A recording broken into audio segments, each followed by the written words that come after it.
Hi, my name's Don Bernier. I'm a nurse who's been teaching ACLS for a long time. And I just wanted to pass along a real easy way to figure out 12 lead EKGs that you probably won't see anywhere else.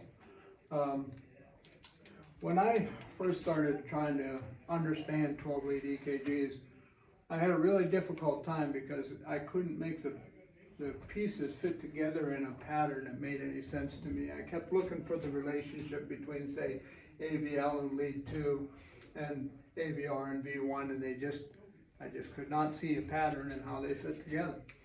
And it wasn't until I started teaching ACLS that I finally figured out that these are three completely different systems that don't have anything to do with each other.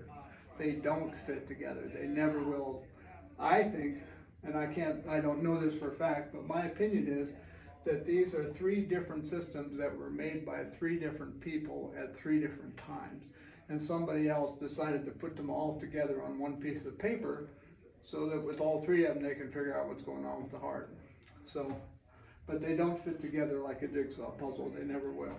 They do overlap in some random ways, but I'm going to show you an easy way to figure that out. The one thing you have to remember, actually commit to memory, is this: 1, 2, and 3.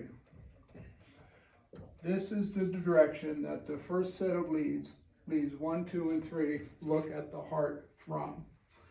3 o'clock, 5 o'clock, and 7 o'clock. This is a heart, by the way, and this is a sternum. Obviously, I'm not an artist. So, if you can remember that much, that this system looks at the heart from 3 o'clock, 5 o'clock, and 7 o'clock, you can figure the rest out from clues that are in the name and things that you already know, okay? Because the next system of leads, AVR, AVL, and AVF, the clues are right in the names. One ends in R, one ends in L, and if you think of F as standing for feet, then you know what direction all three of them look at the heart from. AVR looks at the heart from 10 o'clock. AVL looks at the heart from 2 o'clock. And AVF looks at the heart from 6 o'clock. So you've got 10 o'clock, 2 o'clock, and 6 o'clock. But that's easy to remember. AVR, AVL, AVF. Makes sense. Now, the V leads are another system entirely, okay? But you already know them. When you think of a 12-lead EKG, you think of the leads that march across the chest. Those are the V leads, okay?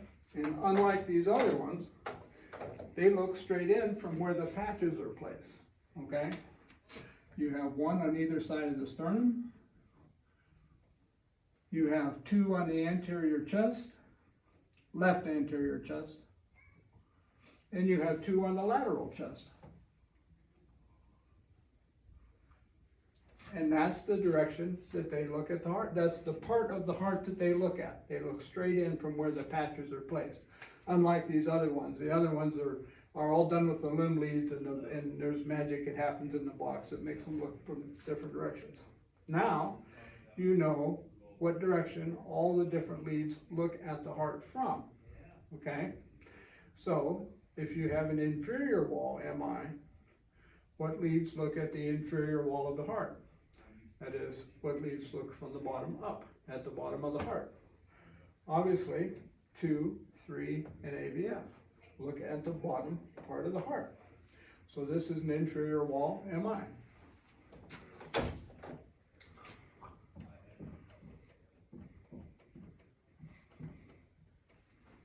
Now, if you have a lateral wall MI, and what's unspoken is left lateral, because the left side of the heart is the part that does the most work.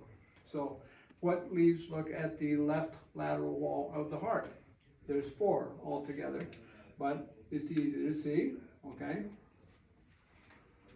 These 4 here. AVL, lead 1, V5, and V6, okay, are out here looking at the left side of the heart. So this is a lateral wall MI. 1, AVL, V5, and V6, okay? Now, If you have an anterior wall MI, what's unspoken here is left anterior. What leads look at the left anterior wall of the heart, okay? Or I should say the anterior wall of the left ventricle. And there's two, right here, self-explanatory, V3 and V4. This is an anterior wall MI.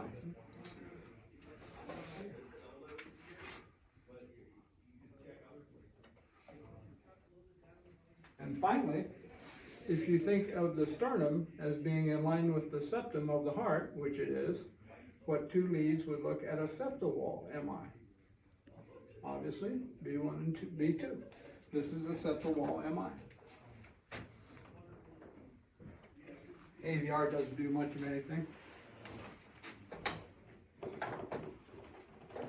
So,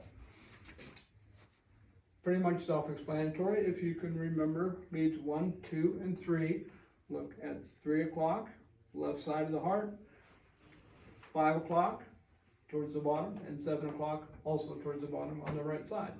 AVR, AVL, AVF are easy to remember. Clues are right in the names. And the V leads you already know because those are the leads that march across the chest when you do a 12-lead EKG. You may have to draw it out, but then it makes sense why the changes are in those particular leads. Now, when you're looking for EKG changes, what are you looking at? Primarily the ST segment. You all know this. This is the way it should look in lead 2. This shows ST depression, a slurred response back to the isoelectric line, the ST segment.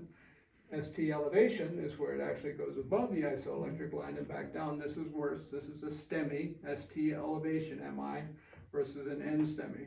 They're both serious, but this is worse, okay? And that's what you're looking for in these various leads when you're trying to interpret a 12-lead EKG. Couple of caveats to that. All of this, if you have a big enough MI, the changes will bleed into the adjoining leads, okay? But they'll be smaller. For example, if you have a really big inferior wall MI, you may see smaller changes in, say, V3 and V4 because there's not barriers between the different parts of the heart. It's all one muscle. And if it's a severe enough MI that changes, smaller changes will be seen in the adjoining leads. Secondly, if you have an occlusion in one of the main trunk arteries, then you can have a complete occlusion or a more serious occlusion in two different areas of the heart at the same time. For example, you have the left main artery comes down and splits into the circumflex, which perfuses the lateral wall, and the LAD, which perfuses the anterior wall. Should put this here. But if you have an occlusion here in the left main, this is called the widowmaker, it blocks off the circulation, both the anterior and the lateral wall, and then you have what's called an anterior lateral MI. And you can have almost any two areas of the heart affected simultaneously if you have an occlusion in one of the trunk arteries. So you can have anterior lateral, anterior septal, you can even have inferior lateral. So that's the quick and dirty. There's a lot more to it, but I just wanted to give you an easy way to be able to remember which leads look at what part of the heart and be able to interpret a 12-lead EKG. Thank you for listening.